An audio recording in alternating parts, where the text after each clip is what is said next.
എന്നാൽ അവിടെ അല്ലാഹുവിന്റെ പ്രവാചകരായ റസൂലുള്ളാഹി സ്വല്ലല്ലാഹു അലൈഹി വസല്ലമ തങ്ങൾ അവിടുന്ന് പഠിപ്പിച്ചു കൊടുക്കുകയാണ്. ആരാണ് നല്ല ഭർത്താവെന്നറിയോ?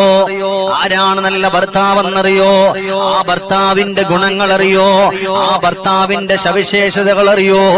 എന്റെ പ്രിയമുള്ള ചെറുപ്പക്കാരാ, എന്റെ ശബ്ദം ശ്രവിക്കുന്ന ഭർത്താക്കന്മാർ ഈ കൂട്ടത്തിലുണ്ടെങ്കിൽ അവരോട് പറയുകയാണ്, എടുക്കുന്ന വടിയെടുത്ത് മുതുകത്തിടുന്നവനല്ല സ്നേഹമുള്ള ഭർത്താവ്. തന്റെ ഭാര്യയോടെപ്പോഴും കരുണ കാണിക്കുന്ന, അവരുടെ സന്തോഷത്തിൽ പങ്കാളികളാകുന്ന, അവരുടെ സങ്കടത്തിൽ പങ്കാളികളാകുന്ന, അവർക്ക് രോഗമാകുമ്പോ അല്ലാഹുവേ ആ രോഗം നിങ്ങളുടെ രോഗമാണെന്ന് കരുതുന്ന, നിങ്ങൾ ഭക്ഷണം കഴിക്കാതിരിക്കുമ്പോ നിങ്ങൾ അവരെ കൂടെ വിളിച്ചരികത്തേക്ക് ഭക്ഷണം കഴിക്കാതിരിക്കാൻ പറയുന്ന, നിങ്ങൾ രണ്ടുപേരും കഴിച്ചുകൊണ്ടിരിക്കുകയാണെങ്കിൽ ഒരു ചെറിയ കഷ്ണമെങ്കിലും